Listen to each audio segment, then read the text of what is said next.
ঘুমপুরির জন্য অনেক ভালোবাসা পেয়েছি। আমি একজন অভিনেত্রী, আমার যদি গল্প ভালো লাগে, আমার যদি অভিনয় করার জায়গা হয়, সেটা যে কোনো কিছু হতে পারে।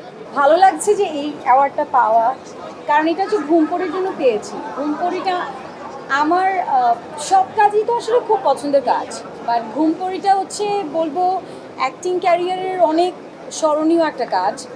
বিকজ আমার যে ডিরেক্টর জাহিদ প্রীতম যখন গল্পটা বলছিল, তখন আসলে আমি একটু কনফিউজ।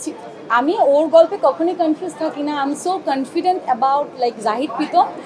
বাট থাকে না যে গল্পটা এত হাই থটের ছিল, মানে আমার বুঝে উঠতে একটু ডিফিকাল্ট মনে হচ্ছিল। বাট যখন কাজটা সবাই মিলে কষ্ট করে করেছি আর যখন আউটপুট পেয়েছি, তখন আসলে সার্থকতা। অসুস্থ হয়ে গিয়েছিলাম অনেকবার ঘুমপুরি করতে গিয়ে, অক্সিজেন সহ ছিলাম।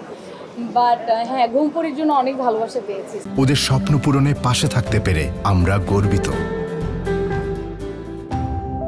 আমি যখন গল্প শুনেছি, তখন আমি আমার ডিরেক্টরকে বলছি আমি তো ঘুমাই থাকবো, তাহলে প্রথম 1.5 ঘন্টা না 1 ঘন্টা ঘুমিয়েই থাকবো।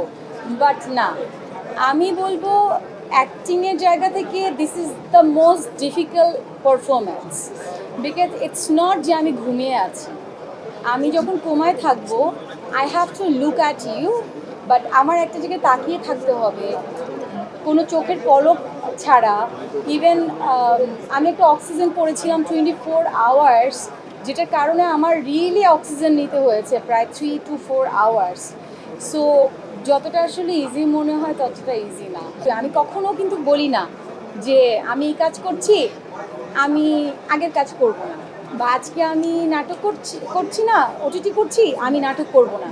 No, this is not my ethics, this is not, মানে আমার চিন্তাধারার বাইরে এটা। আমি কখনো বলছি না আমি নাটক করব না, কখনো বলছি না আমি ওটিটি করব না। আমি একজন অভিনেত্রী, আমার যদি গল্প ভালো লাগে, আমার যদি অভিনয় করার জায়গা হয়, সেটা যে কোনো কিছু হতে পারে।